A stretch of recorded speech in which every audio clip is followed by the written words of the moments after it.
ಬೆಳ್ತಂಗಡಿ ಠಾಣೆಯ ಎದುರು ಈಗ ಜನ ಜಮಾಯಿಸಿದ್ದಾರೆ. ಕಾರಣ ಪರಿಷತ್ ಸದಸ್ಯ ಪ್ರತಾಪ್ ಸಿಂಹ ನಾಯಕ್ ನೇತೃತ್ವದಲ್ಲಿ ದೂರನ್ನ ಕೊಡಕ್ಕೆ ಹೋಗಿದ್ದಾರೆ. ಧರ್ಮಸ್ಥಳ ವಿರುದ್ಧ ಅಪಪ್ರಚಾರ ತಪ್ಪಿಸಿ ಅಂತ ತಹಶೀಲ್ದಾರ್ಗೆ ದೂರನ್ನ ಕೊಡ್ತಾ ಇದ್ದಾರೆ. ಧರ್ಮಸ್ಥಳ ವಿರುದ್ಧ ಅಪಪ್ರಚಾರ ಆರೋಪದ ಹಿನ್ನೆಲೆಯಲ್ಲಿ ಈಗ ಹೋರಾಟವನ್ನ ಮಾಡ್ತಾ ಇದ್ದಾರೆ. ಅಲ್ಲಿ ಒಂದು ಮನವಿಯನ್ನ ಕೂಡ ಸಲ್ಲಿಸ್ತಾ ಇದ್ದಾರೆ, ಅಪಪ್ರಚಾರವನ್ನ ನಿಲ್ಲಿಸಿ ಅಂತ ಹೇಳಿ. ಕಾರಣ ಸೋಷಿಯಲ್ ಮೀಡಿಯಾದಲ್ಲಿ ಈಗಲೂ ಸಹ ಇದೇ ರೀತಿಯಾಗಿ ನಡೀತಾ ಇದೆ.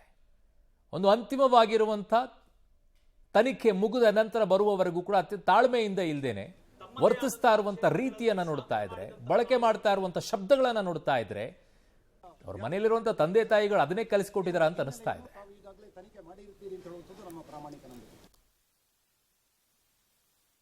ಬೆಳ್ತಂಗಡಿ ತಾಲೂಕಿನ ನಾಗರಿಕರು ತಮ್ಮ ಜೀವನದಲ್ಲಿ ವೈಯಕ್ತಿಕವಾಗಿ ಸಮಾಜಪರವಾಗಿ ಸಾಕಷ್ಟು ಸಾಧನೆಯನ್ನು ಮಾಡಿದಂತಹ ಎಲ್ಲ ಬಂಧುಗಳು ಒಟ್ಟಿಗೆ ಸೇರಿ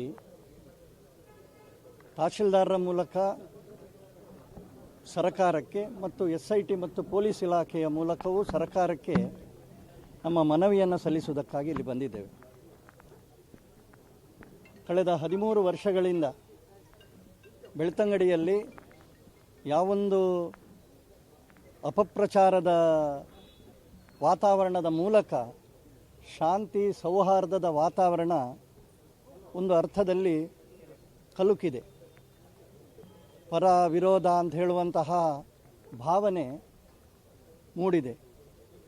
ಸೌಜನ್ಯ ಪ್ರಕರಣದಲ್ಲಿ ನ್ಯಾಯ ಸಿಗಬೇಕು ಅಂತ ಹೇಳುವಂಥದ್ದು ಅದರ ಪರ ವಿರೋಧ ಅಂತ ಹೇಳುವಂತಹ ವ್ಯತ್ಯಾಸಗಳಿಲ್ಲ. ಎಲ್ಲರಿಗೂ ಸೌಜನ್ಯ ಅವರಿಗೆ ನ್ಯಾಯ ಸಿಗಬೇಕು ಅಂತ ಹೇಳುವಂತಹ ಆಗ್ರಹ ಇದ್ದೇ ಇದೆ.